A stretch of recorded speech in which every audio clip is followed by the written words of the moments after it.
with Jacob Albracht and Tommy Castor. And happy Friday to you, everybody, here on Sports Daily. Jacob Albracht, Rick Regan, rockin' Rick in for Tommy today. Glad to have Rick now officially, Rick, as a part of the Sports Daily team here, right? And the Odyssey team at KFH. I have a door pass. Yes, sir. All right. We got him a key card. Jad Chambers producing. Jad's Man in that IHOP hotline, which is brought to you by IHOP. You can visit IHOP and try the new If movie-inspired menu flavors like the magnificent French toast sandwich. That number will be open for you, 869-1240. We do have Christy Breadbinner joining us here today because if you haven't been paying attention, Shocker Softball is making noise at home in this conference tournament, which, man, we love to see it. They've been waiting a long time to get an opportunity like hosting the American Athletic Tournament, kind of showing things off a little bit. So we are really looking forward to getting them in here. Christy Breadbinner will join us a little bit later in this hour. We'll get you the latest on the Rashee Rice situation. K-State basketball gets an edition finally, and a pretty good one. We'll break that down. We'll get you ready for a Royals weekend as well. Rick, how are you this morning? Just feeling fantastic. It's a beautiful day in the neighborhood, and up late watching stuff all night, of course. NBA, NHL, overtimes. Beautiful day. Ready for a weekend. Are you in on so how much time are you spending? Because I'm spending too much time on baseball and other things. I did watch the Mavs Thunder second half last night. I didn't watch any of the Eastern Conference Finals. Are you all locked in? Yeah, I'm watching both and the NHL. Celtics, I couldn't believe they got beat so badly last night by the Cavs. I know, right? But I didn't see it, but I saw the score. They're not slouches, but Jason Tatum, he doesn't always do what he's supposed to do for being as great as he is. He's kind of been weak in the last couple of games, but I still have faith that the Celtics are going to pull this thing off. I'm really excited about the action tonight, actually. Knicks game. Man, the Knicks look great. They're going to just keep doing it. So I'm glad you're locked into that because I have not been yet. I'm getting there, especially in the Western Conference. That other Western Conference series looks like it could be really good. If I just have a hard time believing that the defending champs, are going to roll over and let that not be a series. So I think we'll get a good one there. We can get into that a little bit as we make our way through. Again, Wichita State softball, man, so excited for them. Addie Barnard is just absolutely shouldering the load here. 5 home runs in 2 games, I think, as they've battled back. Good crowd. So we'll talk to Christy Breadbinner about that. Looking forward to that conversation, as we've always, been proud of the program they've built and glad to see it on full display here. Yeah, big game today. Big game today, and it's on. And it's a way I was thinking. It's a great way to take advantage of my KU Big 12 ESPN Plus subscription. If I can't get over to the stadium, it's on the box today, 2:30. Well, look, you can watch it, but the weather's great, man. I felt I was texting my buddy with the Wichita wind surge last night, and I'm just like, finally, right? Like, finally, we get some good weather. I'm in the iced tea business, Rick. I'm like, we need some sunshine, please. Especially on a weekend. Give us some weekend sunshine, please. And we're gonna get that this weekend. Yeah, and if you're gonna toss the wind surge out there, how about those guys? 4 in a row, I think now, right? Yep. Well, look, I don't, they got off to a slow start, but they played every game on the road, it felt like. And now they get 3 out of 4 series this month at home. They're going to be at home a ton. Product on the field is hard to control in the minor leagues when you don't control the players and all your best players get called up. And the Twins have called up a ton of players over the last couple of years, but we know they've got a good manager. We know they've got top-notch facilities, all these things. I hope the wins correlate with the weather and how much, fun they're able to generate by just going to games. There's a lot going on without football, and we'll start with football and Rashee Rice in just a minute. Yeah. I do want to tell you we're going to give something away today. We'll give away some iced tea from HTO, give you a couple of cards. Good way to celebrate the sunny weekend with some delicious iced tea. Mornings here at KFH, by the way, fueled up by Prairie Fire Coffee. Rick's there in studio. There's a big old vat of it in the break room, always ready to go. He's got his. Jad partakes. I do every time I'm up there, which I'll be up there, by the way, this weekend for a weekend shift on the Infinity Sports Network, if you want to tune in. But I always will grab my Prairie Fire Coffee then. Rick, before we get into it, now that you're officially on board, so that we can give the listeners all the fuel and all the ammo they need to call you completely biased toward XYZ, what would be your sports bias? Like, where is your fandom here in the state of Kansas, generally speaking? Most people should know, by the way, and all that was tongue in cheek, that we want all of KU, K-State, Wichita State to be awesome because it makes our job more fun. But generally speaking, when you're not working, who have you followed through the years the most? Oh, I got to think probably for Hoop KU, it's too easy. The Shocks, big time during the Greg Marshall era. Trying to bring the Shocks back into my life now that we've got new coaching. Baseball, I try to be a Royals fan. It's getting easier. It's getting easier this year. It's getting easier this year. I had season tickets when the Chiefs were absolutely horrible, when nobody would go with me to games, and I gave up the tickets because I wound up going up there by myself all the time. So I'm Chiefs. Hockey? Do we have to go that far? I like Tampa Bay. I grew up in St. Petersburg, so yeah. No, I mean, yeah. I'm hockey. I'm hockey, I guess. I don't have a hockey allegiance. We root for the Thunder, obviously here. Now I've been a Thunder fan for a long time. I have a big, long-standing past actually with the Thunder. I've dropped many a puck at Thunder games. Back in the old days, there was the Thunder. I forget what they were called back when it was at the Kansas Coliseum. Did you ever get a chance to drop a puck at a hockey game? Yes, Jacob? I did. And what was the scariest? In Amarillo. What was the scariest part of that occasion for you? Was there a scary part? That I would fall. That's absolutely right. So I was. Let's see. I'm trying to. I think this happened in the same game. It might have happened in two different times. Once, my wife and I were both in TV in Amarillo, so we were a very minor, mockingly celebrity couple, right? Right. And so they invited us to drop the puck once, and we did that. And then I think it was later in that game. It could have been a different game that they had us back out. They had, what was it? Like a slap shot from center ice, whatever, through the little hole competition, which of course comes later in a game. And so, you have a couple of beers and you're sitting there and you're doing whatever. And I think my dumb butt was in boots. And so, because we were, I don't know why, but I'm pretty sure it was.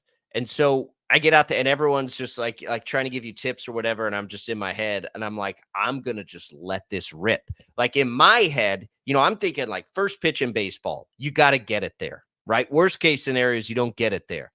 So, I come back for that slap shot and swing as hard as I can. And just like a banana peel, straight up in the air on my butt, gave everybody a great laugh.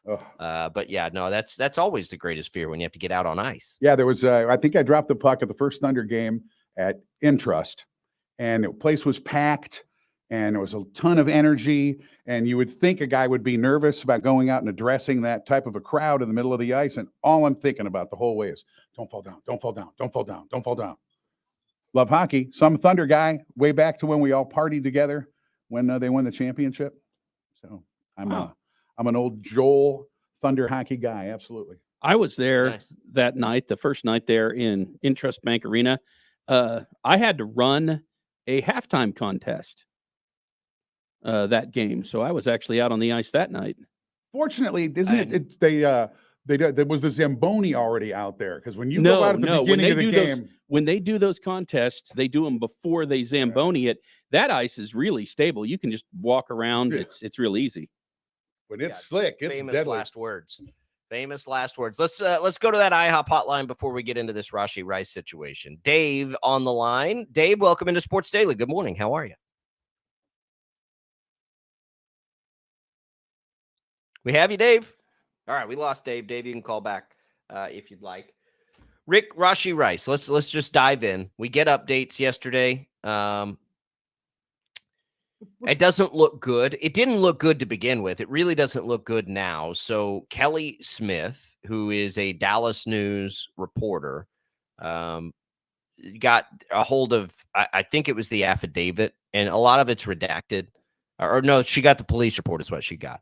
So according to the police report, and again, this would be just victim statements and those kinds of things. So, due process, all that stuff.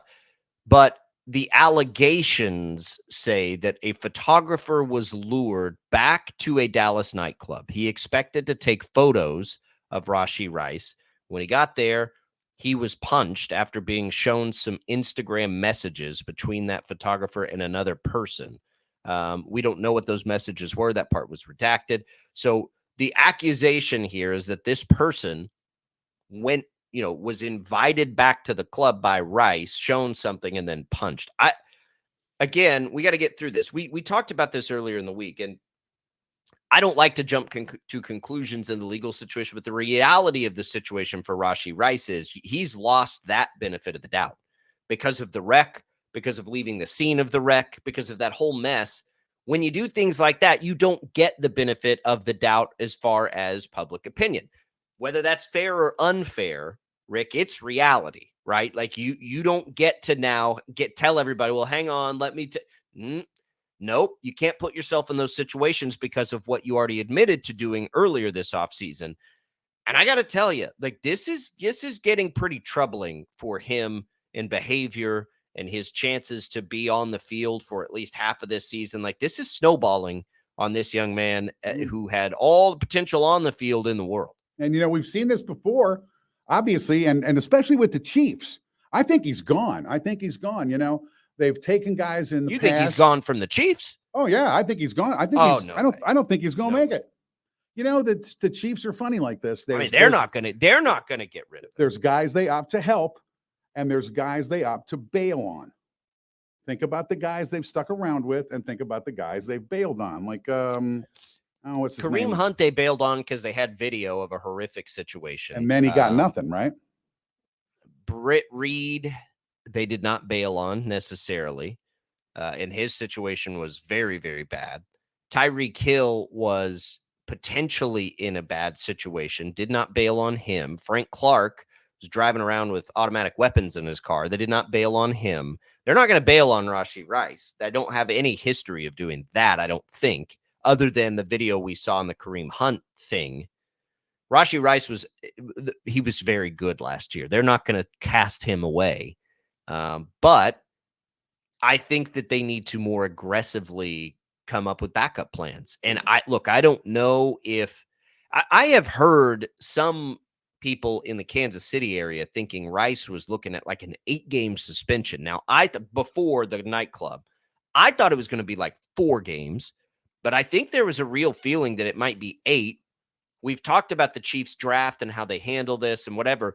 But if this nightclub thing has any legs, Rick, if it was going to start at 8, where does it go now? Like, I just don't know how much the Chiefs are going to be able to count on Rice next year when they're trying to three-peat. And if you are hoping he can get back on the field, you almost want the suspension to happen before the season ever starts, because it could get lengthy enough that if it starts late, it's going to potentially impact his late season / postseason. And all of that is why there's a possibility that they let him go. Oh, I don't. Yes, he's yes, all the potential in the world, rookie, great player. We've got new guys. Chiefs will move on from guys. Think about the guys we've moved on from just for money reasons. Well, that showed a lot of potential. Rice is a cheap player right now. He's very affordable. He's on a rookie deal.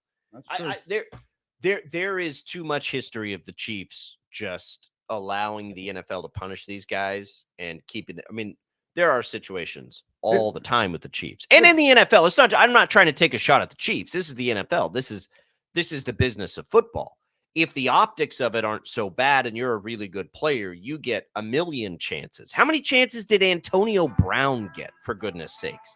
I mean, like, Rashee Rice isn't any danger, I don't think, of being cut by the Chiefs, but he's in real danger of hefty punishment by the NFL here that's going to impact them next season. Do we think Worthy in the first round is enough to make up that difference? And it's getting troubling here at that position for the Chiefs. What do you guys think? 869-1240. We'll get into this throughout the show today. Just wanted to sort of set that up. We'll have Christy Bredbender, Wichita State softball coach, as they keep, with the fireworks making their way through this AAC tournament. That's coming up later this hour. We'll get you ready for a Royals weekend, all kinds of good stuff. So as we continue the conversation with Rashee Rice, So that's the allegation. That's the newest information that came out after we left the air yesterday. What does that do to impact this situation? These allegations, does it change anything? I think it probably does. We'll continue it as we return on Sports Daily. It's Jacob Albracht, Rick Regan. Don't go away.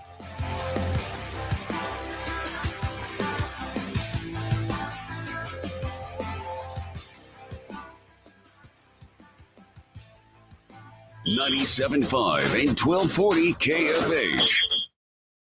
Brought to you by IHOP. Visit IHOP and try the new If movie-inspired menu flavors like Blue's Dazzleberry Pancakes. Hope your imaginary friends are hungry, because IHOP's new menu inspired by the movie If is our most imaginative yet. With blue raspberry pancakes, a pizza omelet, unbelievable soda pops, and more. It's time to set your imaginary friends free. Only at IHOP. Kids eat free every day 4 to 10 p.m. And see If in theaters May 17th. One free kids entree per full-priced adult entree. Restrictions apply. This film is not yet rated. Hit the Grand Slam jackpot with BetMGM. Score a $50,000 bonus bet jackpot when a player you bet on to hit a homer slugs a Grand Slam. Simply head over to BetMGM and place a home run prop bet for any of this weekend's games. If the player you bet on goes yard with the bases loaded, you'll win a share of $50,000 in bonus bets on top of your wager. Take advantage of great home run odds, new ways to enjoy all 9 innings with more same-game parlay options, and exclusive signature bets found nowhere else. Log into BetMGM or create your account to place a bet on a player to knock one over the fence this weekend. Swing for the Grand Slam jackpot this season with BetMGM, official sports betting partner of the MLB. BetMGM and GameSense remind you to play responsibly. See BetMGM.com for terms. 21 plus only. Kansas only. New and existing customer offer. Subject to qualification and eligibility requirements. Rewards are non-withdrawable bonus bets that expire in 7 days. Please gamble responsibly. Gambling problem? Call 1-800-GAMBLER. In partnership with Kansas Crossing Casino and Hotel. We all hear the radio ads about the IRS. They tell you to be afraid, to be scared, and they try to frighten you into calling. I'm not here to do that. Tax Relief Advocates is different. TRA is here to tell you that if you owe money to the IRS, whether it's $5,000, $50,000, or $500,000, we have a solution. It doesn't matter if you're sitting in your car, at work, or with your kids. No matter where you are, call now. 800-575-6986. Don't lose hope. TRA can eliminate or reduce what you owe to the IRS. Generous programs are now available that can give you a fresh start. Our passion is taxes and helping individuals fix their IRS problems. We have over 1,000 5-star reviews on Google and an A+ with the Better Business Bureau. You don't need to be afraid of the IRS any longer. End your tax nightmare today by visiting us online at TRA.com or call 800-575-6986. That's 800-575-6986. Tax Relief Advocates. Real solutions for real people. Baseball is in full swing. NBA playoffs are heating up, and your NFL team is gearing up for training camp. Listen to the latest on the teams you love with the free Odyssey app. The biggest sports radio stations in the country, providing unrivaled local coverage of their teams, all in one place. Exclusive interviews with players, coaches, and team executives, streaming live and always available on demand. Stay in the know with your favorite teams with Odyssey. AUDACY. Download the free Odyssey app today. A car is never just a car. Kelley Blue Book knows it's so much more than that. It's your commuting chariot, your road trip refuge, your I just need a reason to get out of the house. Your car is there for everything. And for everything car, there's Kelley Blue Book. Need a new set of wheels? Price it on Kelley Blue Book. Problem under the hood? Fix it with Kelley Blue Book. Can another car do the job better? Trade it or sell it on Kelley Blue Book. We're here mile after mile, moment after moment. Price it, fix it, trade it, sell it. KBB.com it. Visit KelleyBlueBook.com to get the journey started. DQ presents How to Officially Start Your Summer. Step 1, head to the perfect spot to kick off the season, DQ. Step 2, try the new Summer Blizzard menu. I mean, summer is right there in the name. In Step 3, dig into flavors like new peanut butter cookie dough party, new picnic peach cobbler, and more. Because with treats like these, every bite feels like you're starting summer off right. But don't wait. These flavors are only around as long as summer is. Make the season official with the new Summer Blizzard menu. Only at DQ.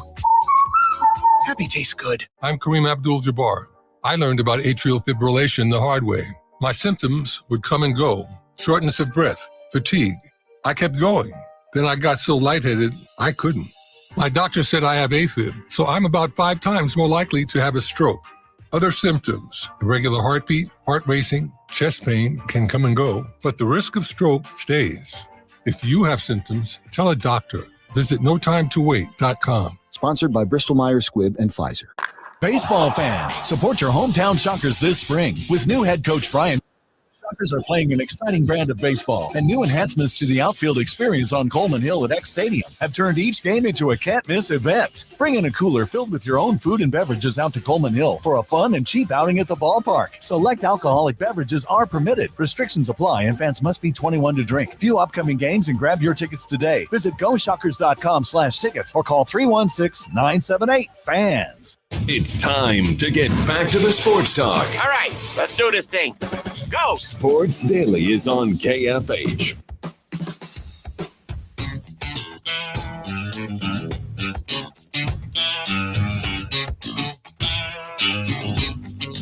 All right, welcome back in, everybody. Sports Daily here on KFH. Jacob Albracht, Rick Regan with you on this Friday edition. Get you ready for the weekend. We began with this Rashee Rice latest. It doesn't look good. It looks worse, in fact, on this police report on the accusation.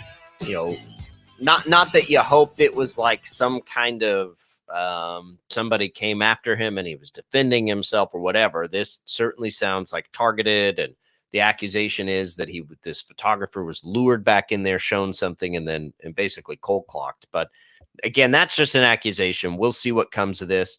Rashee Rice faces a more serious legal situation from the driving situation, a bunch of felony charges. He's going to be sued, already is being sued. If he punched this photographer, he's going to get sued again.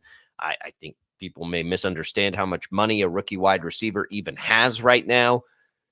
Rick, this is spiraling out of control on a young player who was very productive and critical to the Chiefs winning a second straight Super Bowl a year ago.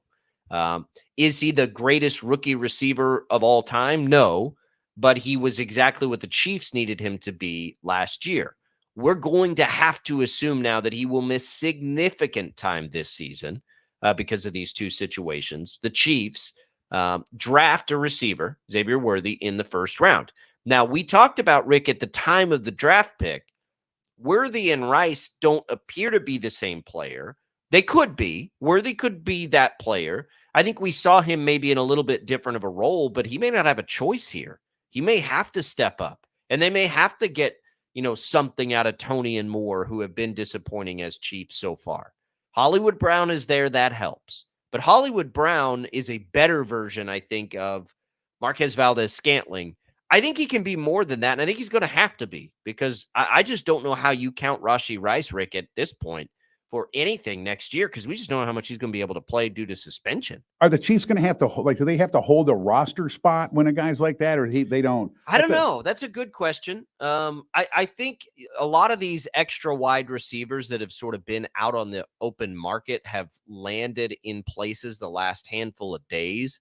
So I don't know if bringing a veteran in is even an option at this point. Yeah, I think you have to hold a spot, but they can, they have some guys that maybe we're going to be roster cut casualties that they can get there. But like, if I'm the Chiefs today, I want all this stuff fast tracked. Like I need him suspended right out of the gates, I think. And maybe there's a chance some of this stuff could linger into the next season. But he admitted basically to everything in the driving incident. I don't think that this is going to get delayed. Like, what does the NFL need to investigate? They know what happened. He said what happened. That he's basically saying I did it. Like, I did it. There it is. Like, it doesn't feel like there's much the NFL needs to investigate. They know what happened. He admitted to it. And he's no $500 million Deshaun Watson either. No. He's a guy. He's a guy. He's another guy.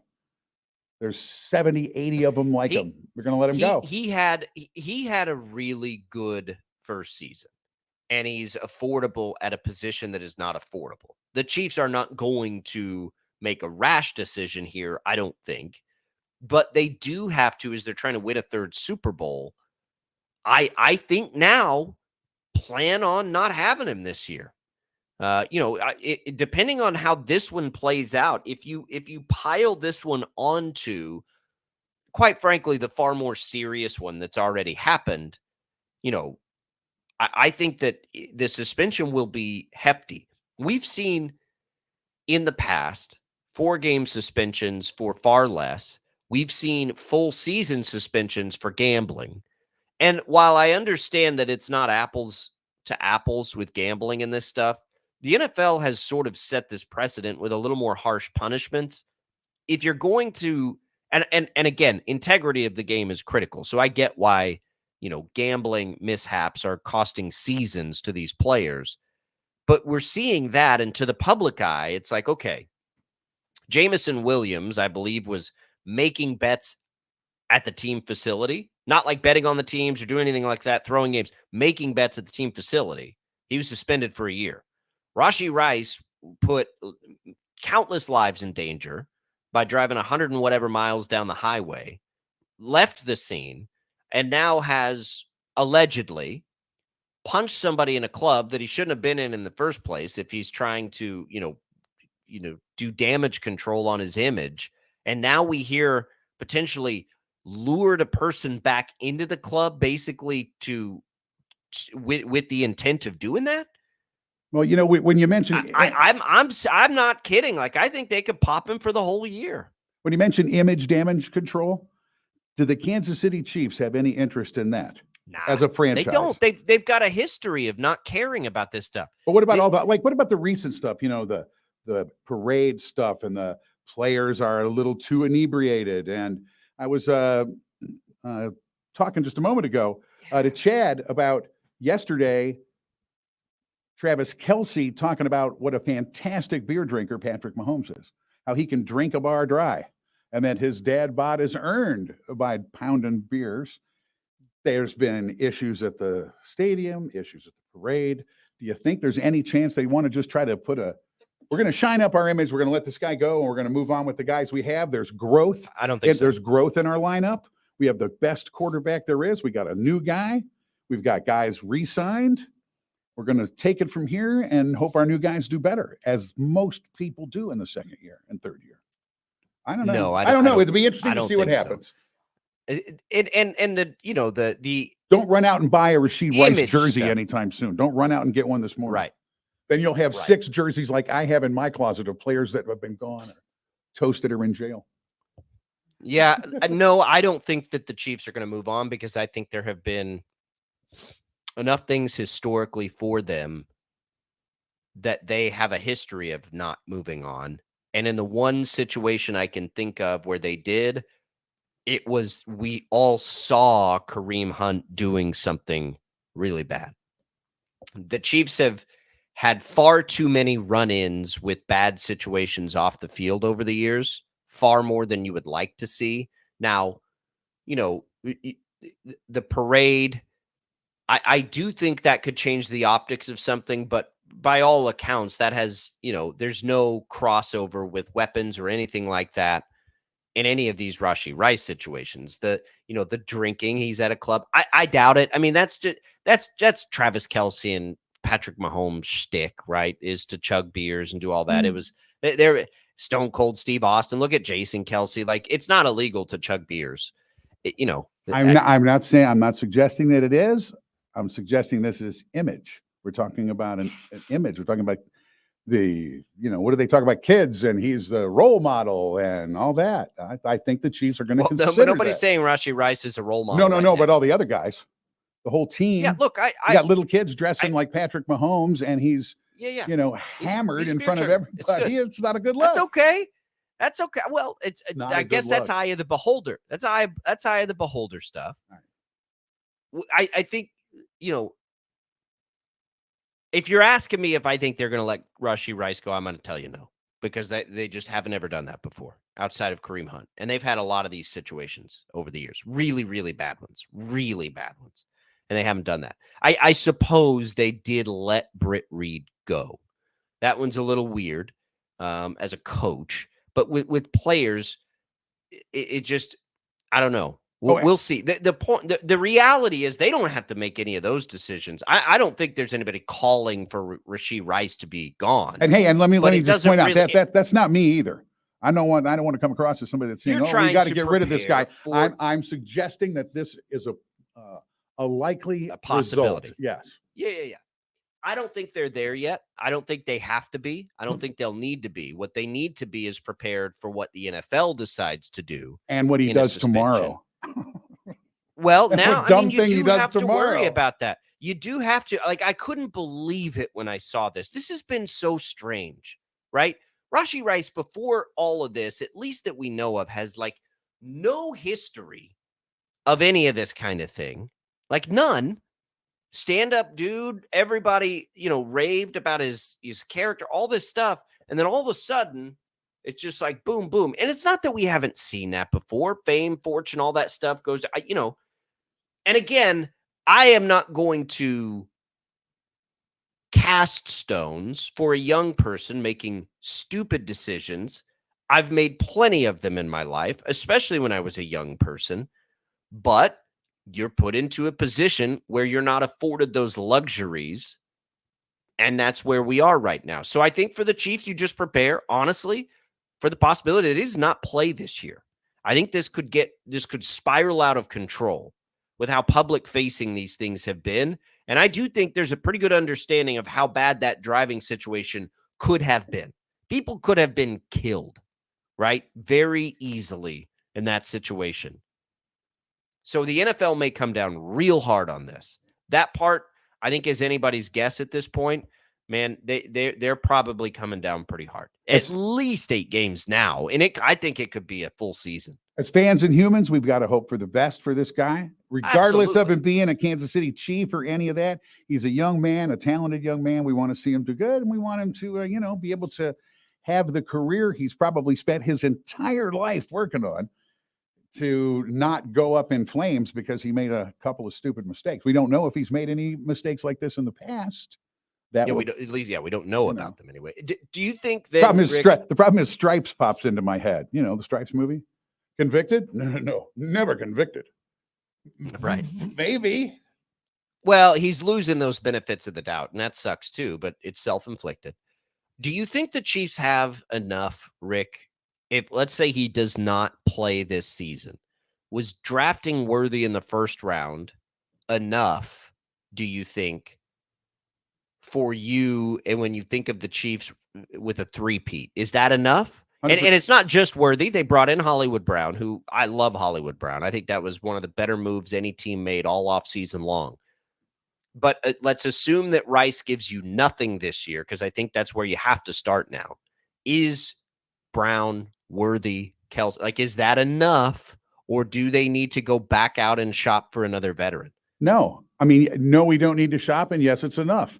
Everybody doom and gloom the Chiefs for a couple of years now. We had guys that couldn't catch passes last year. How many passes did Patrick Mahomes put into the hands of wide receivers that fell to the ground?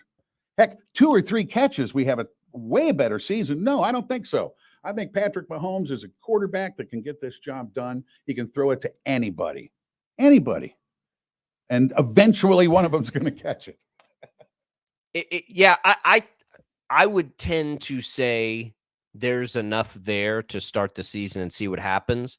I would lean to, and I know people don't want to hear this, I don't think Kadarius Toney and Sky Moore can be as collectively bad as they were a year ago. I agree. So even if they're just a little bit better. Yeah, the 2 catches. 2 catches, each one, 2 better catches, right?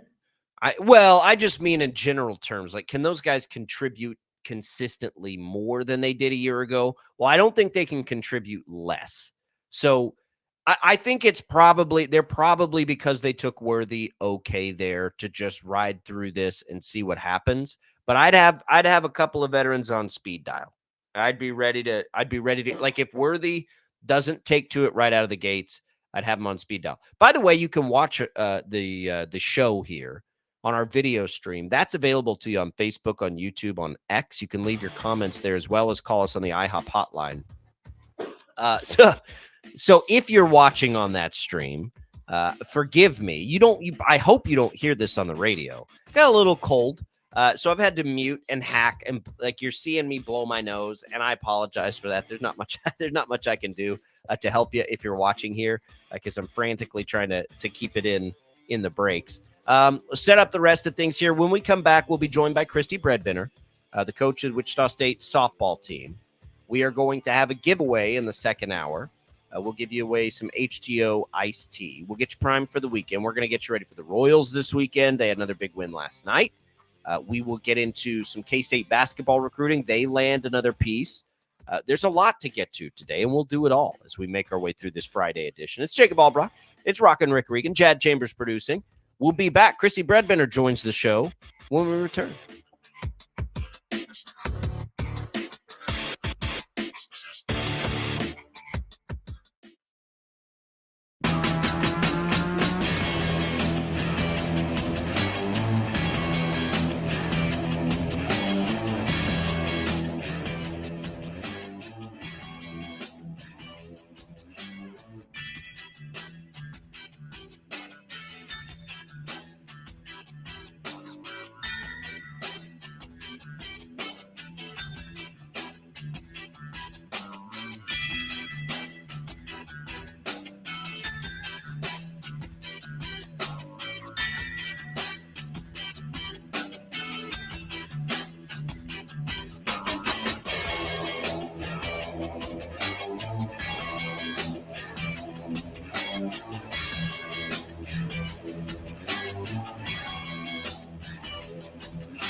day. 869-1240. Time to get busy. This is Sports Daily on KFH.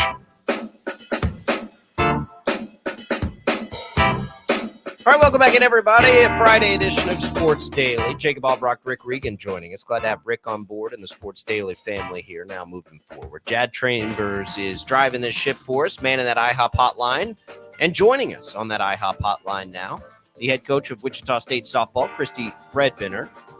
We will get her in just a minute.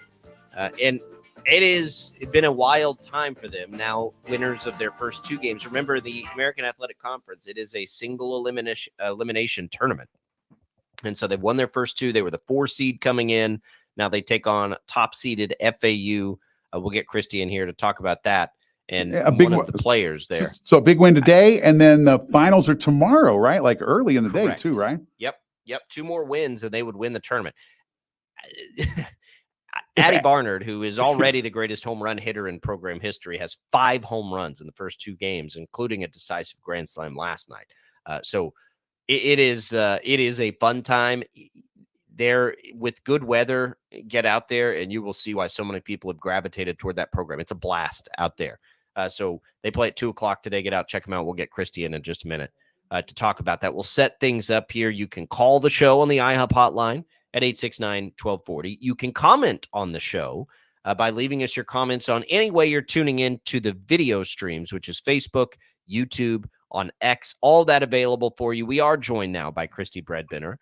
Are you dreaming of Addie Barnard home runs at night right now, Christy? Because this is absolutely wild for the home run queen of Wichita State to be on the tear she's on through 2 games of this tournament.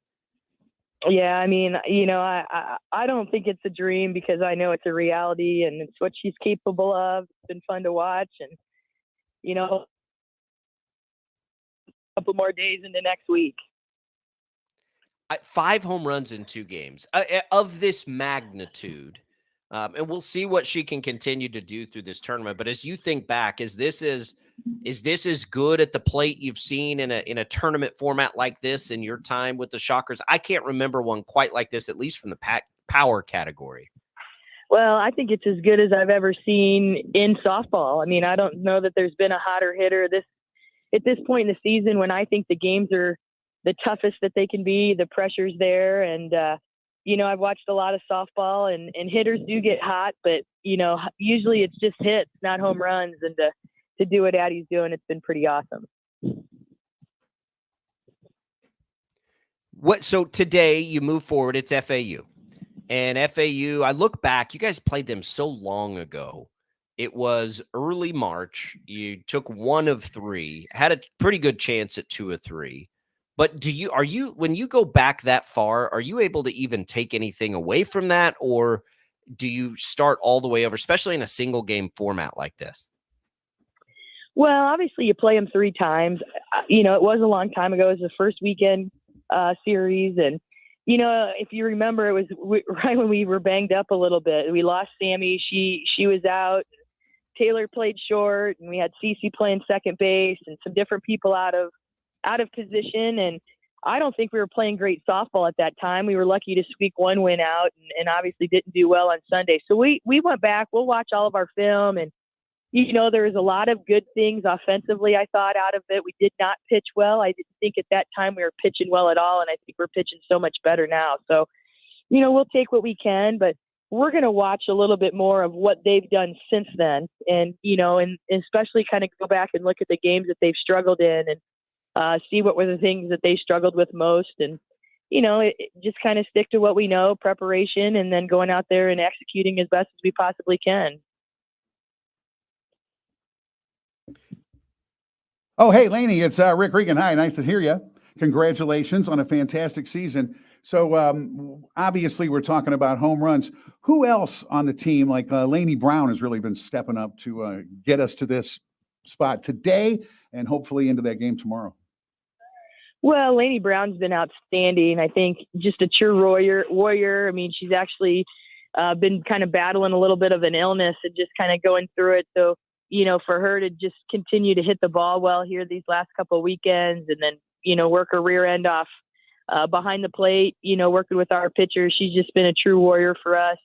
CeCe Wong, I mean, she's just a perfect table setter. No one wants to throw to her, so she's, I think, walked 4 or 5 times in the last 2 days, which, you're walking CeCe Wong to get to Addie Barner and you see what happens. So, those things have come full circle. Kristen Nelson's been awesome all year for us in that 9-hole, just turning the lineup over. Kind of that same thing that CeCe does is when Kristen gets that lineup turned over, there's a chance they're going to throw to CeCe and Addie, and there's not going to be enough room for them on the bases. So, those 3 in a row have been great. Taylor Solachek's had some big at-bats for us this weekend. So we've got to get a couple of people going a little bit. Bailey Urban and Caroline have struggled a little bit, but they're grinding it out. And, hopefully they'll open it up a little bit today and hopefully get us to tomorrow. It's all on the line today. How has that atmosphere been out there, Chris? I know it's been a long time coming to get this tournament here, and you guys will have, a big high profile games there all summer long. But has this been what everybody has hoped it would be? It's looked great. I know on the broadcast, on the streams and everything.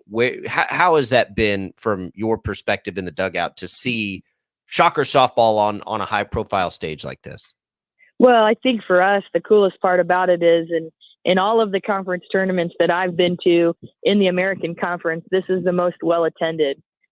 Just really good fan engagement, and the city of Wichita has done an awesome job of coming out and showing up for us, especially for some tough times. I mean, I thought, Wednesday night was workable because it was 7:00 and people were off work and they could get to the game, eat dinner before they come, all those nice things. Yesterday was tough and today's tough. 2:30 game. A lot of people are working at that time. So we're just hopeful everybody takes a half day and comes out and watches. But the support's been huge. Our baseball team came out the last 2 days. I know they're not going to be able to come out today because they've got a big game themselves, but they've been instrumental. I mean, loud and cheering and really getting into the game, which has been awesome. And it goes a long way. Our kids are feeling it. They talk about it. And when they're talking about stuff like that, it means the world to them. It's exciting to have this big a game and tournament in our town. And folks need to know you can just show up at the stadium. It's great if you buy your tickets in advance. It's 2:30. It's done working time. Let's go watch some softball. Get out today and go watch some game. It's going to be fantastic. Beautiful day. Yeah. And there's an awesome game at noon before it. So you can come in, you can buy a session pass. I think it's $10 for the day. Watch North Texas play Charlotte, which will be a really great game. And then stick around, obviously, to watch us play FAU. And like you said, it's a beautiful day. The wind's not as gusty as it's been the last couple of days. So that'll be fun. And, it just, to me, any boss that's not going to let anybody have a free pass for an afternoon of softball, that's not the kind of boss I'd want to work for. Are you writing hooky notes, Christy? I assume you are. Hey, I would be happy to write any hooky note that anybody needs. There you go. Okay, so let's set it up. Then you got FAU. Then on the other side, you mentioned Charlotte, North Texas. This has been a little bit different of a year than we're used to for Shocker softball, but it feels from the outside like this is a Shocker team fully capable of beating anybody in this tournament. Is that fair? I mean, I know the expectation internally obviously is to win this game for you guys, but as we're looking at it, right, you guys have played these teams. Like, there's no reason that this can't be a couple more wins and a Shocker conference tournament championship. Well, if you go back and you look, I mean, we didn't get swept by anybody this year. So we beat Florida Atlantic, we beat Charlotte, we beat North Texas. So we're highly capable of beating them again. And it's a totally new season, and it's, there's the advantage of playing at home and the crowd and having a little fun, doing the things that you're used to doing and sleeping in your own beds and getting to see your families and stuff like that. So, we're highly capable of winning, but, they're all really good teams. And so we've got to be playing our best softball every single time that we show up here at Wilkins this weekend. And then what are you planning on running out there pitching wise? You're just going to keep rolling? Anything exciting or we can expect to see strategically from you guys over the next couple, if it is 2 more? Well, I definitely think, you got to anticipate that we're going to go with Chloe Barber. She did a good job yesterday and then had to come back in and did a nice job there at the end. And, we've got to get Allie and Alex going. We got to get Lauren going a little bit. but we're going to go with the hot hand at that point, and I think she's done a good job. But it's not going to just be one pitcher that wins the games for us today or tomorrow if we need it. It's going to be multiple, and so we're going to need everybody to step up. And some fireworks, and we know you guys have the offense to get that done. Again, Addie Barnard, 5 home runs in the last 2 games. Just as a senior, shouldering that load, man, you love to see that. It's been fun to watch, Christy. Keep it up. Let's get a couple more here. And then see where this thing goes. Go get him, Coach. Hey, thanks, guys. Thanks for having me on the radio. There goes Christy Breadbinner, head coach of Wichita State softball. Get out there. That game today starts at 2:30 against Florida Atlantic. They're the top seed. They ain't scared. Rick. They're going to go toe-to-toe with anybody. They better get on it today. I'm telling you, too, like, the weather's good. If you haven't been to a Shocker softball game, it is so much fun. I love taking our kids. They love going. It has been one of the more fun things to explode like it has the last few years. So get out there and check them out, and then we'll see if they get into that championship game. And FAU puts up some bats. I mean, those kids can hit. Those ladies can you're probably catching fireworks, which is the other exciting thing out there. So get out there, show them some love. Shocker softball 2:30 today. We're going to come back hour number 2. We got to get into K-State basketball. We got to get into some other topics. We'll get you ready for a Royals weekend when we return. Don't go away. Sports Daily, hour number 2. It's Albracht. It's Regan. Chambers. We'll be back.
Now, from Wichita's most listened to sports radio, 97.5 and 1240 KFH. This is Sports Daily with Jacob Albracht and Tommy Castor.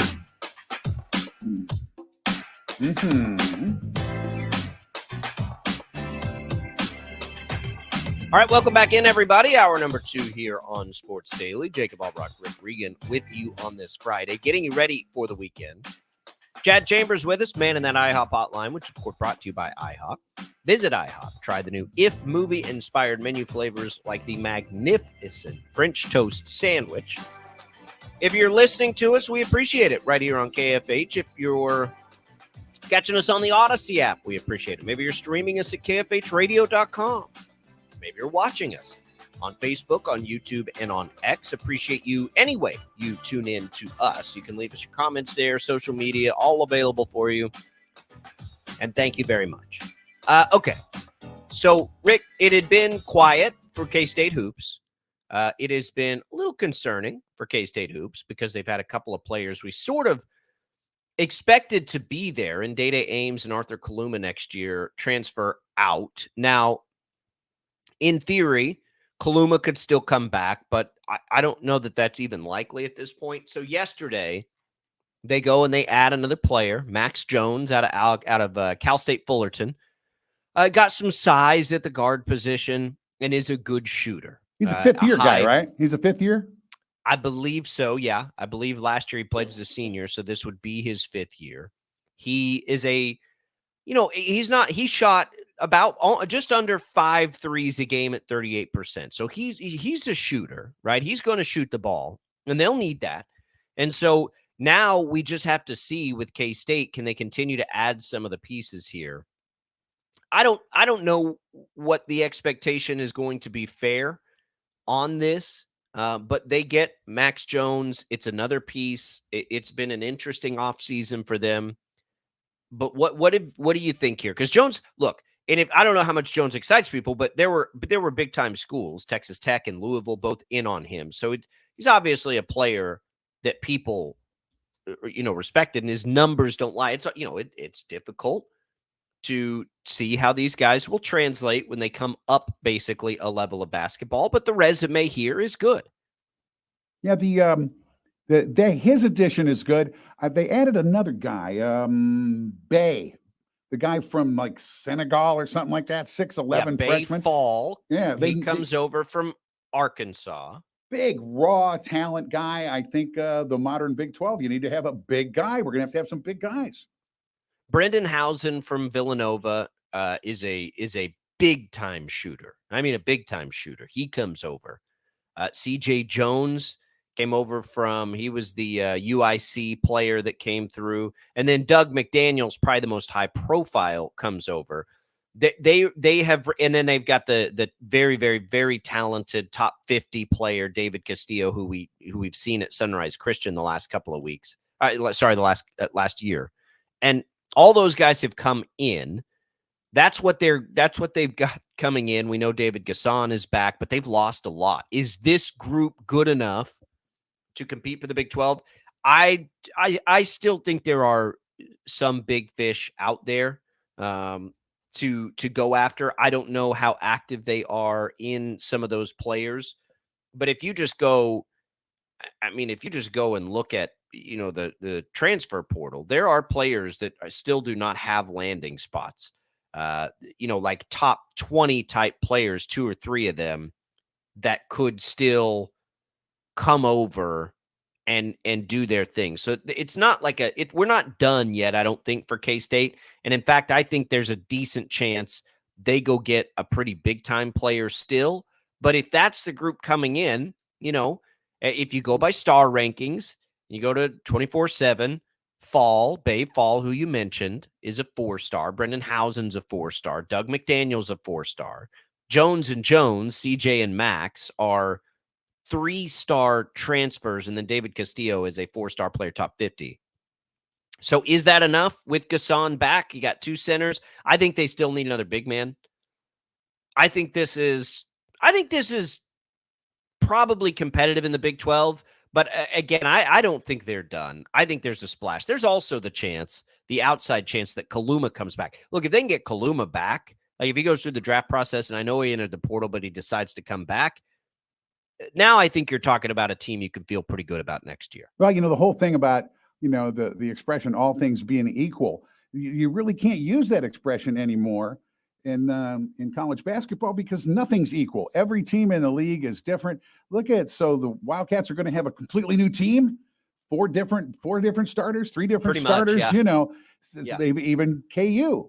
I mean, a lot of teams, everything's different. I think modern basketball, you disregard a lot of preseason rankings and you let them play it out. They got to play it out and see what happens, especially in the Big 12 with the new teams and all the transfers and the NIL and the portals and this and that.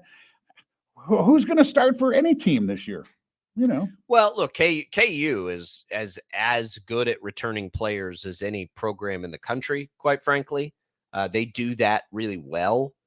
They've got, 3 key pieces coming back next year, and they do that each year. But not everybody's KU. Most teams across the country now are kind of starting over a little bit. And so it does make it difficult, but it's the reality. And it all, you don't, even if you don't like it, it's not like the playing field isn't even. I mean, the playing field is even, right? Like we know kind of where teams stand, and you pretty much, it's all right there for everybody. So you have to be better now, basically in free agency every offseason.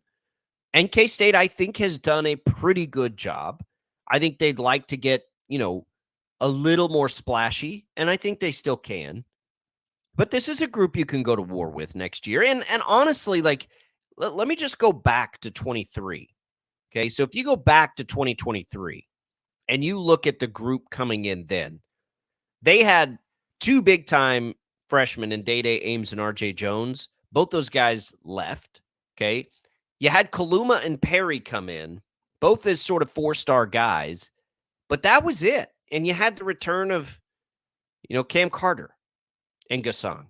So I think that you could look at this group, and because it's so hard to count on the freshmen now, the freshman class isn't in totality as strong, even though David Castillo is a better prospect, at least by rankings, than any of those from last year. But if you look at the rest of it, they have more talent coming in than they did a year ago, even if it stopped right now. I think that's where you can start on the optimistic side, and then they can still go add to it, which, by the way, I think that they will. I'm not convinced K-State isn't going to get one of these like top 50-ish big time transfer players to come in. I still think that's going to happen. As long as they, I think as long as they show an opening on a roster that is wide enough for one of these name recruits to say, okay, I can get some PT, I'll go to that school. Yes, if the Cats can show that, then we'll get one of those guys. These guys are out there for 2 reasons, right? They want playing time and they want a taste of some NIL dinero. If the Cats have both of those things to spare, then they get some, I mean, well, they do. I think they have both of those things to spare. I mean, I think that they have the NIL, dollars, at least to be competitive. Certainly they do. And playing time is a factor, right? Like you that role there for K-State, if you look at this group, I don't think there is a clear case to make for any of these players coming in to say, oh, yeah, that's the alpha on this team. That role is up for grabs next year. And that's kind of what I'm saying when I suggest that, there is no normal now because there's chemistry. We haven't put chemistry into all this, and we've seen through the NBA and college basketball, chemistry matters. You just can't put 4 ingredients together and expect it to taste good. Sometimes, Sometimes it works, sometimes it doesn't. It is what it is. That's the college basketball world we live in. I would say this though. Like, I know these off seasons are nerve-wracking for fans, but Rick, once the season starts and once we get into it, have you enjoyed college basketball any less than you ever have before? I don't think. I think it's just as good as it always has been. I would agree. Oh, yeah, I would agree. I just want to say I don't like the plus. I'm just a hardcore fan. I know. That, other than that, yeah, it's fantastic. Well, right. But like we're not watching and yes, there are one-offs. Like I imagine the Shockers in their most recent glory. And I can't help but wonder if this era would have disrupted what that team was. It might have, right? It very well could have. Now, I would also say that remember the kind of dollars that were pumping into the program then through paying Greg Marshall a ton of money and all. I would imagine they would have gotten those longtime star Shockers taken care of in NIL in that time. And I think that's what Wichita State can ultimately become again. But I don't think we're enjoying college basketball any less because players are moving around like they are. And in fact, as much as these off seasons are uneasy, I do think for a lot of fans and a lot of programs, there is now a better chance to have a good season quickly than there ever has been. 100%. So, if last year really sucked for your team and it wasn't fun, let's use KU as an example. It was not a fun season for KU fans last year. It just was not. It never felt right. Were they able to go out and quickly solve that? And in fact, more quickly solve that than if all they really had coming in were a talented group of freshmen? Probably so. So now you get a chance to more quickly remedy what ailed them a year ago. I think that's a factor too. I know it's uncomfortable. I don't like trying to keep up with this stuff either, but it's almost like if you just threw your hands up and said, you know what, talk to me when we know what the roster is, in August, and we'll move forward from there. But I also do think there is a fun element to following the portal, right? You can say what you want. I can almost guarantee you 90% of KU fans have enjoyed the free agency aspect of this and who can you go get. And even for K-State, yeah, you don't like to see those players leave, but it's been kind of fun to see who they can bring in, right? It depends on the program a little bit. I don't think Shocker fans like it very much because they keep losing all their best players, but it adds an additional aspect to the game. Yes. Yeah, entertainment value I from like a fan's perspective. I guess I'm an old school fan. I liked growing a team. I liked guys being around Well, for I a couple did of too. years, and now love what you got today because it will probably be gone tomorrow. I know, but like short-term Rick, relationships. KU has been able to grow a team. How long have their three key players, KJ Adams, well, two of them anyway, and KJ Adams and DeJuan Harris have been there forever. This will be Hunter Dickinson's second season. They keep players. Yeah. I think you just have to get to a point. We hear Kevin Saul talk about all the time, retention, recruitment and retention. And I think one of the big things that gets lost sometimes in NIL is a big part of what you gather in NIL has to do with retention. Can you take care of players when they perform over value? And that is a big part of it. And we look at basketball right now because it is basketball season, but when we're talking about K-State, look at K-State football. Their retention part has been fantastic. They're not really losing star players. K-State's not. That's a program on the big upswing. People want to come play there. Well, KU and K-State, right? They're keeping players. They're bringing players in and they're keeping players. All right, so Jacob, go ahead. I'm sorry. It's all, it all takes a little time to get good at it. And, KU, K-State football are really, really good at it. KU basketball, really, really good at it. K-State basketball, been a little tougher. But, they're bringing in talented players. It's not like they're getting scrubs out there. So you mentioned KU. Did you see the news that shows Bill Self commenting that Furphy will probably stick with the NBA draft and not make his way? Yeah. Back. I think we suspected that. I think when they brought in Stores and they've really, like, right now, if you look at the KU roster, where would you even put Johnny Furphy? You know what I mean? And you would take him back. I'm not saying that because he's really talented and his upside's high. But I think I don't think Bill Self needed to publicly say that because he's shown us that with who they're bringing in. I mean, they're bringing in like three guys that can play that position, basically. So I think we could see that writing on the wall as they've continued to gather talent at that position. Riley Kugel is not coming. I don't know. Tommy may have talked about this yesterday. Bill Self, that was also something he said, is that it wasn't a guarantee he'd be there. Well, right when he said that, it's like, okay, well, he's out, right? And same kind of thing. Like, and honestly, like, he should be, because he's not going to play much at KU. They've brought in some of the top players at that position, more or less. And I'm glad that he's going to go to a place where he'll have bigger opportunity to play. We'll see where that is. But these things, it's just a part of business now. And that, that's hard. But yeah, Bill Self, when he's not expecting Johnny Furphy to return. No way. Look at who he's recruited.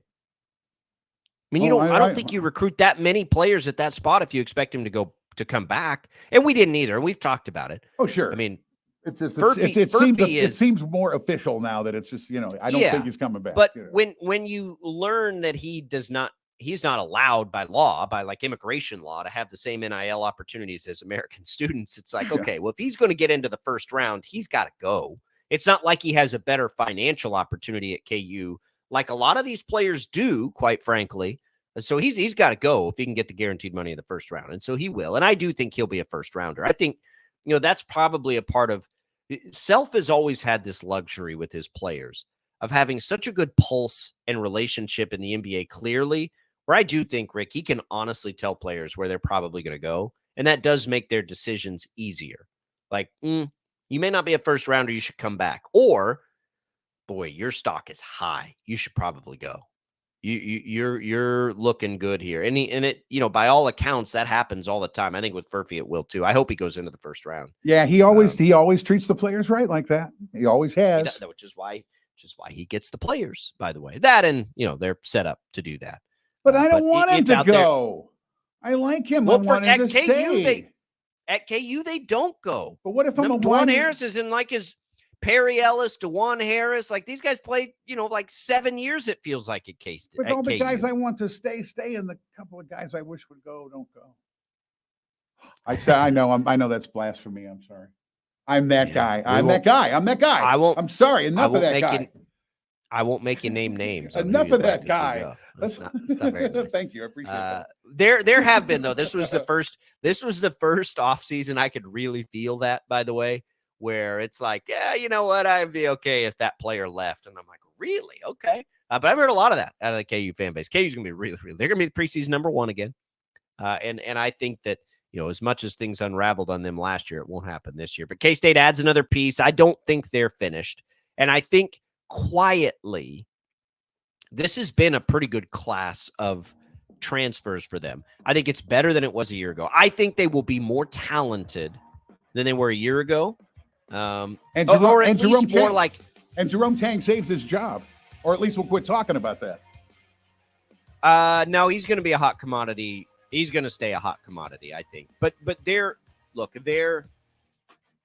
let's call it experienced talent anyway. I think they have a better chance out of the gates to be good. They won't have the Naquan Tomlin thing hanging over their head. They've brought in these players.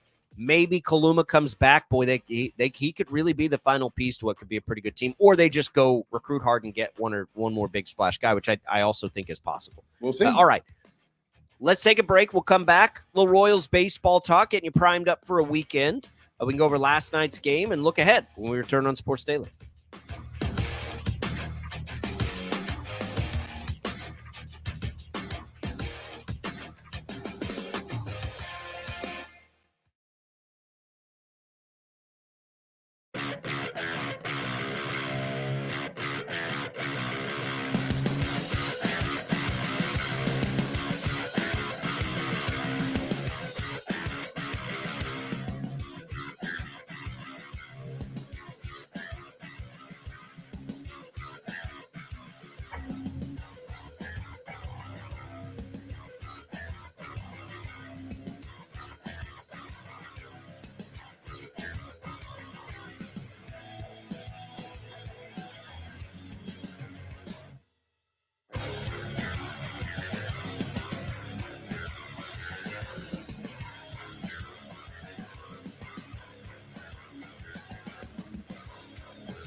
Sports Radio KFH, 1240 AM, 97.5 FM.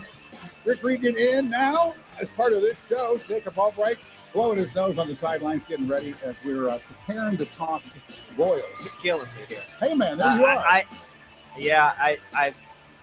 apologize if you're on the video stream.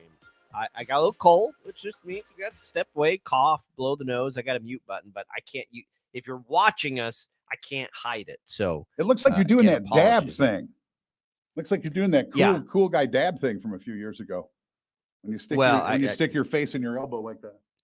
Yeah, the dab. No, it's coughs, it sneezes, it's whatever. It's annoying, is what it is. Like it's sunny outside. We're in May. Like, what do I have a cold for? Ridiculous. It's Kansas, baby. It's Kansas. Absolutely stupid. I have bad allergies to it. Could be that. I don't know. Let's talk Royals here, Rick. So another big win last night, 10-4. Kind of need to beat up on the Angels a little bit here, which they do last night.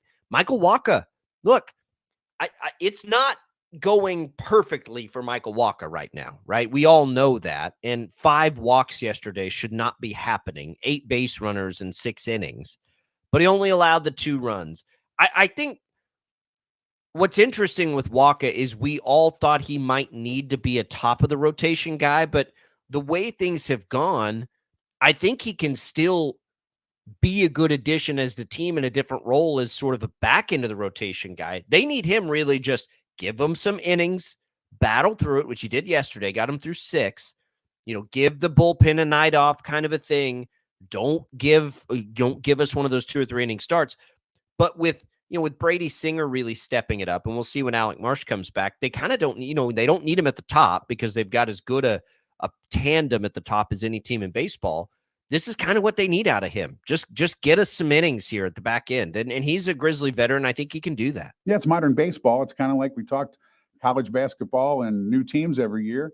Now you need a pitcher that can come in and get through the rotation 3 times, 2-3 times, and then they're bringing some new guys. I mean, and when it comes to a team like the Royals, and especially playing the Angels, they go through the order one time and then they start hitting. So the Royals having a decent record has got me shocked. Everybody, right? Not just a decent record, a really good record. And you get these 4, and I know they're on the road against the Angels. They're just not Troutless Angels. That helps. A Mike Troutless Angels, an Angels team that can't really pitch. So you have that opportunity. Take advantage of it this weekend because you got to start next week. Stay on the road and go to Seattle, who right now looks like you're going to face, if things line out correctly, you're going to face their, 3 of their, and they've got a lot of great pitching. You got 3 games against some of their top guys without your 2 top guys going. Reagans and Lugo pitch Saturday and Sunday. So get these wins now because who knows what will happen in Seattle.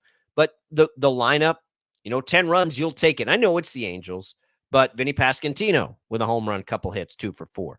Michael Garcia. We talked a little bit earlier in this week about what should happen with this lineup. Well, Michael Garcia getting on as much as he did yesterday, you feel good with him at the top. I still like the idea of shaking it up and having Pasquantino at either. I know it sounds strange, but either leadoff or maybe even 2. It depends on what he can do. But getting him hot it totally changes the dynamic of this team, Rick. Like if Pasquantino continues what we saw from him a couple of years ago and develops that way, it totally changes the outlook of this lineup. If you can add him in with Witt and Salvi, who are MVP candidates. If you could get that, and if you could get anybody in the outfield to put a ball in play for the Royals, they're going to have to go find an outfielder. There's guys. There's a guy. Dyron Blanco was good last night. Dyron Blanco was good. Yeah, there's a guy in Omaha he's good. Intriguing to me, by the way. I kind of want to see him play a little bit more. He's intriguing. Hunter Renfroe, they were really counting on him to sort of give them what we assume they'll need to go trade for, and he just hasn't. Can that come? There's time. I mean, there's another month to try to figure that out, maybe. How about Daniel Lynch with two basically perfect innings for the Royals out of the bullpen? Something we talked about at the very beginning of this season is okay, it looks like, it looks like the rotation is more or less settled. Daniel Lynch has given them a spot start and been really good. And then he gave him 2 perfect innings out of the pen. I wonder about Daniel Lynch. Singer, we're seeing it start to click for. Lynch was right in that same area. What if Daniel Lynch can continue this? I'm just telling you, Rick, there are a lot of reasons why this could be a special, special summer for Royals fans. And for my God, who deserve it after the last few years. Oh, man. Now Daniel Lynch is looking good, gives him another option.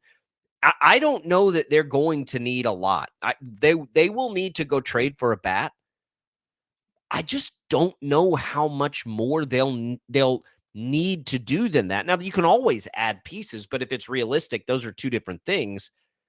I think they may be good to go here, other than, trying to find that outfielder that can give them a little bit more on offense. This looks like a group with staying power. It looks like all of these things. And things can unravel quickly in baseball. I get it. But the likelihood of that happening seems to lessen the further into this we get. Well, and they're looking good in record as well. I haven't looked. Do they have to be second probably in the Central and 3 or 4 back on the whole side, 16. Right? Yeah, they're 23-16. And honestly, I'm not even looking too much. Minnesota has heated way up, which they're the team we sort of anticipated being there. Cleveland has been good and stayed good. But the Royals are right there. The Royals are as good basically as any team in the American League in run differential. They're right there with the Yankees and Orioles. They're right there with any team in the National League other than the Dodgers. They're better than any team in run differential. Run differential is usually pretty telling, right? If you're scoring a whole lot more than you're allowing, it's usually a pretty good indicator. I don't know if there's an extra wild card spot. I still think their best path is to win the division. But if Cleveland has staying power, I'm pretty sure Minnesota's going to be there at the end. Like that AL Central, which we thought was going to be bad, all of a sudden looks pretty good because Detroit's not bad either. And they've got a lot of young talent. Chicago's bad. They're terrible. But the other 4 teams in that division are pretty dang good. And I just don't know that the division is going to be as soft as we probably thought it would be. I think, in fact, it has a chance to be pretty good. So maybe wild card can come back into play for the Royals. But I mean, Rick, right now, I don't think, we when we first started looking at that, it was like, okay, what's the possible path? But don't you think they're playing well enough now, consistently enough for long enough now, that you can sort of step back from all that and just say, keep playing this way. And that stuff's all going to take care of itself because they'll win enough games to get in. And I'm telling you, if they get in and Reagans and Lugo are this, they are very, very dangerous in the postseason. Yes, they are. And they can get to keep this roll going too. I mean, this team has those kind of guys. Plus, we've got MVP candidates on our team this year. So 2 of them. Royals, baby. 2 of them. Yeah. Yeah, it's fun. But again, I mentioned a couple minutes ago, they've got to get more hitting in the outfield. Maybe we drag a guy up from AAA Omaha, trade him for a guy. There's a couple of good guys. There's a couple of good guys. There's one guy. I've put my deadline on it, Rick, for June 1st. If by June 1st, they're still looking like this, as far as record, that's the time where you go identify somebody that's on one of these really bad teams. Maybe it's an older player on an expiring contract or whatever. Mm-hmm. You just go grab your rental. Don't wait till the trade deadline. Don't do that. If they're in this mix by June 1st, go get that player right now. Go get him right now. Let's make you the GM. I think that's an excellent suggestion. Who would I go get? That's the other question, I suppose, because there aren't very many teams who are going to be willing at that point to sell. I don't care what the Astros record is. They're not going to be there. So you might be looking at the Angels. You might be looking at the White Sox in the American League. You're probably looking at Miami in the National League, Colorado in the National League, and who knows with the Cardinals. But between at minimum Colorado, the Angels, and the White Sox, you're going to be able to go find a bat, right, off of that team that can help you. That, I'm just trying to pull up a roster real quick. Let's do you think that the Royals have shown a proclivity for going out and spending that kind of cash to absolutely get a guy? Sure. Tommy Pham for the White Sox, great example. Tommy Pham's been around forever, right? He's having a nice year. What do the White Sox need with Tommy Pham right now? Why wouldn't they go do this? He's 36 years old at this point in his career. Why not go make an offer for Tommy Pham? Guys like that. You know what I mean? Like those kinds of players are going to be out there for those teams. And those teams have no use for those players after this year. So they're going to be far more willing to trade them. And if you can get it on June 1st, if you're the Royals, you justify giving up a little bit more potentially to get one of those players because they're helping you for longer.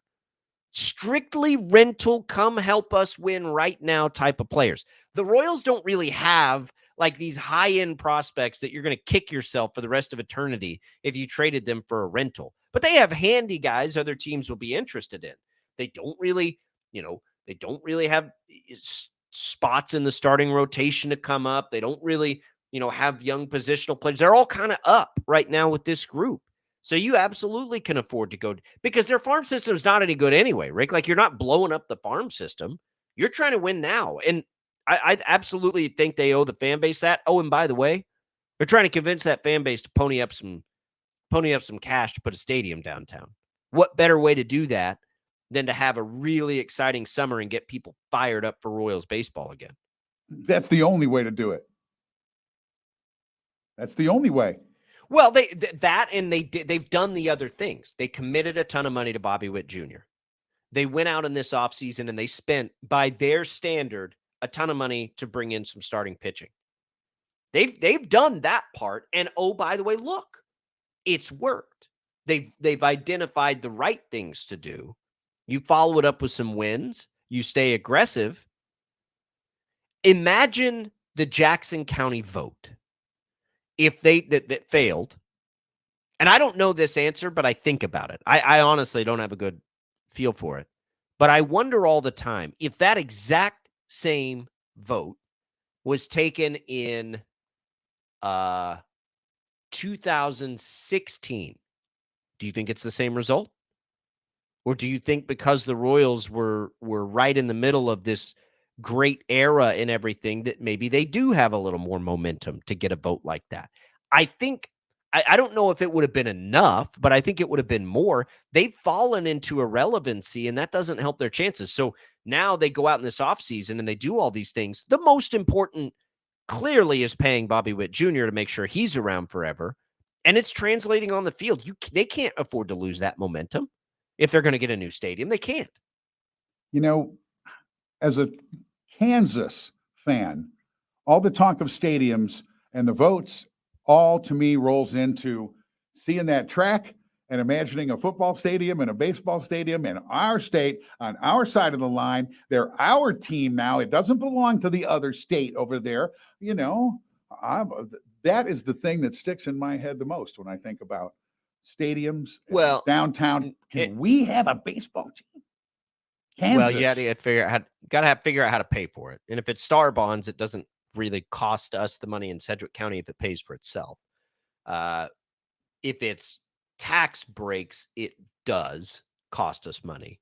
So that's the important piece on that. And the other thing is, how much do they want to go? I would say there's a much better chance it's the Chiefs than the Royals because they're sort of breaking apart from each other. I think the appetite. Kansas City's got an interesting situation on their hands. The appetite in the state of Kansas will be far greater for the Chiefs than it will be the Royals, I think. Can't they split a stadium? Is that just not anymore? That's just no, not anymore. No. But the there for a dozen Sundays. Can't imagine for a dozen Sundays you can't split a stadium, huh? Not anymore. Nope. And I just wonder too, like, will Kansas City, the downtown Kansas City, because it's not, by county, it seems unlikely now. So can the city itself figure out a way to do this? I don't know. But all I do know is that it all gets easier for the Royals if they are good when they're trying to generate this support. And they have done the things to put themselves in the position they're in right now. I don't think we should be surprised that they're off to this start, because let's think of the reasons that they are. Bobby Witt Jr. is one of the best players in baseball, right? That shouldn't surprise anybody. We expected that to be his ceiling. Salvador Perez is one of the best catchers in baseball. Guess what, folks? Salvador Perez is a 34-year-old Hall of Famer. That shouldn't surprise you either. He's healthy, right? They bring in Seth Lugo, who was really good last year, to join Cole Reagans, who was fantastic when they traded for him. The fact that those two are good shouldn't surprise anybody. No. There are a few things in there. You know, the bullpen's been fine. Brady Singer has developed that maybe are positive signs, but I don't know that they're total surprises. So they got it all right, yes. Just don't let the momentum fade. That outfield is a glaring hole in the lineup. June 1st. Okay. Don't wait till the trade deadline. June 1. Go make that move early. Get aggressive right now. Be on the phone with the White Sox today. Like, what would it take for us to get Tommy Pham? Like, you guys aren't doing anything this year. Can we get Tommy Pham's money off your hands? We'll pay him. You don't have to. Let him come over here. We can plug him into the outfield and fill a huge hole right now in this Royals lineup. But they get the Angels. Hopefully it doesn't matter. Hopefully they can pile up some runs on a bad team here this weekend. And maybe they can scout some of the Angels players, see if any of them might be handy to bring over to Kansas City. All right, we'll come back. More Sports Daily. We're going to give away some HTO on the way out. Jad Chambers is going to get us a winner. The first caller right now on that IHOP hotline, 869-1240, will win 2 free iced teas to HTO. More than 25 flavors of iced tea for you to sample, get your hands on, try it out. That's good. The way these cards will be good for the East Wichita location, the West Wichita location, and in Derby. Good luck, everybody. Jad will get us a winner. We'll come back. Last full segment of Sports Daily coming right up.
All right, welcome back in, everybody. Thanks for tuning in here to KFH. Thanks for watching on our video stream, which is constantly evolving and I think getting better. We have it available for you now. We're putting some resources into that thing, and I think it's going well. We'll keep tinkering with this. Tommy has been working hard on it. We appreciate that. That's a good way to listen to the show, to watch the show if you'd like. You can see me, muting my mic and blowing my nose 86 times. Plus, maybe who doesn't want to see that? Maybe we could get a Chad dance cam going, because those jam and bumper musics, when he gets up there on the stool and starts twisting, something to see. Yeah, it's on the other. We'll get a third camera to show Jad and all his exploits here. And Jacob was unaware that happened. So I think in my heart of hearts I knew. Jad. Maybe it was just a little chair dancing. Maybe I'm overstating, but chair dancing, huh? That's interesting. Wiggling in the seat, as it were. Thought. Rick, we have bounced around a lot today. Just a reminder, folks. Wichita State softball. Fireworks, advance them. If you're not doing anything about 2:30, you can get out there. So you said you've been watching a lot of the NBA playoffs, and you brought up the Knicks. I thought something interesting. Jalen Brunson has become a star in the NBA. We're talking like superstar. Yeah. Jay Wright came on. He came on and on some public airwaves, and he said, I didn't think Brunson would be this good. This was on a podcast with CBS Sports, Beyond the Arc. I thought he'd be a point guard on an NBA championship team because he's such a winner. I thought he'd get with Luka Doncic, who he was with for a minute. I thought that was a great situation for him and help lead a team to an NBA playoff. Maybe a more talented player might be the leading scorer, but he'd be the leader. When that talented player got hurt, sometimes he needed to score. He'd score. That's what I thought his NBA career would be. So even his college coach didn't realize, I think, that he could score at this clip. And that happens all the time, Rick, I think, in the NBA. Think about Fred VanVleet and the way Fred VanVleet became a scorer and started to get paid in the NBA. Right. I think you could have said the same thing about VanVleet that you just heard Jay Wright say. He's going to be the leader on any team he plays on. He's going to make sure the scorers get what they need to score and step up when he needs to. Well, he stepped up into a big-time score. And it's interesting that some of these great, especially at the point guard position, right? In college, they're just not asked to do that as much. And so they get to the league and they do it. And you're like, whoa, where did that come from? Nobody thought Jalen Brunson was going to do this, apparently outside of the Knicks, who could see it coming. And it has been remarkable to see his rise to stardom. And honestly, Rick, I don't know how you don't root for this guy. No, I agree what he's with done you. after all the doubters that he had. But you say rise to stardom, it's almost like a downhill to stardom, because he is playing. They talk about football players running downhill. He's playing basketball downhill. He gets the ball. He goes to the hole. I mean, he's a man, isn't he? I mean, he's so tough, really. Fearless. I mean, he is just fearless. Somebody mentioned the other day that the Thunder are playing, without care. They just playing free and loose, without an agenda. Without an agenda, right? That is not Jalen Brunson. That man is playing 100% with an agenda, and I think it helps that he's got his dad sitting 15 feet away from him in every game, and his dad looks just as tough and mean as he was. And you can bet that he was raised to be tough and mean, and he is one of the NBA guys now that can remind you of an old school guy and the kind of guy that can win it for his team. This has been, there are great storylines all over these in NBA playoffs. You have the defending champion Nuggets, right? That storyline takes care of itself. You have the upstart Timberwolves, who are right there till the end, who play for a city that hasn't seen a championship of any kind in an eternity. The Pacers, I don't know that anybody's counting on to do anything, but the Knicks of that series we just talked about with Brunson. And then in the other two, which we saw yesterday, look, Donovan Mitchell is a playoff star. We know that. Is that enough to take down the juggernaut Celtics? Well, that series is tied 1-1, probably, at least makes it more interesting. And Mavs and Thunder is interesting because Luka is, one of the best players in the world, taking on a team of, you couldn't find more young talent than the Thunder have. I think the storylines in these NBA playoffs are fascinating.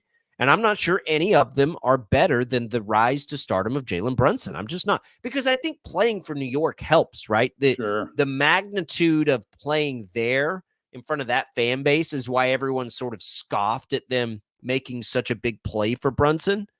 And it's like, oh, that'll never, this is New York and blah, blah, blah. And then boom, like they're not a more likable player out there as far as someone that's easy to root for. I think Donovan Mitchell is a Jalen Brunson player, but just a different style. We He's knew just got a little, him, though. He's got he has a little more finesse for leading his team. Yeah. But we knew he was going to do this in Cleveland. He did it in Utah, right? Like we knew that. To me, the guy that intrigues me the most right now is Anthony Edwards. He's great. That guy's great. And then somebody, I don't know, I must be way behind the curve on this, where some little tidbit blew past me that said Jordan dated his mother. Now, I don't know if that, I don't know if that, I mean, it's one of those things. Somebody look it up for us. Said something about Anthony Edwards' mother dated Michael Jordan 1,000,000 years ago. It's easy to compare the two. Anthony Edwards, boy, he moves with the basketball. He's so exciting to watch play. It is starting to happen too, that comparison is being made. Look, I've thought Anthony Edwards is a really good player. Don't get me wrong. He's great. But he has turned into one of those dudes in the NBA, and they've got a pretty good roster. Yeah. Minnesota's got a chance, man. Like, they have a chance. And I know it's easy to say now that they're up 2-0. Man, and that series is not over. And it's time that all these older guys, you know what? There's plenty of new guys coming in. Look at the names, the name. Let these old guys go. I love the new guys playing ball. Yeah, it's going to be this has been a good postseason. I'm trying to get as locked in as I can, but it's been a good postseason. All right, we'll come back. We got a busy weekend on the network here. We'll tell you what you can find, when you can find it, and where when we return.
All right, Rick.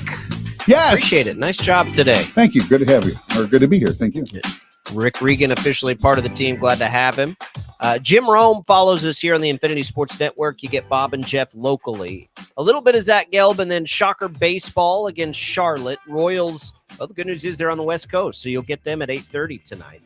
Shocker Baseball tomorrow at 8:45. That's on KFH. Royals again late tomorrow on KFH. And then the Royals are going to kick over to KNSS on Sunday with Shocker Baseball going at 12:15. I'll be on the Infinity Sports Network, which you can find on the Odyssey app, Sunday 1 to 5. Join me then if you so please. For Chad, for Rick, Tommy will be back Monday. Thanks for tuning in, everybody. An Odyssey Sports Station. This is 97.5 and 1240 KFH, KNSS HD2 Clearwater, Wichita's most listened to sports radio.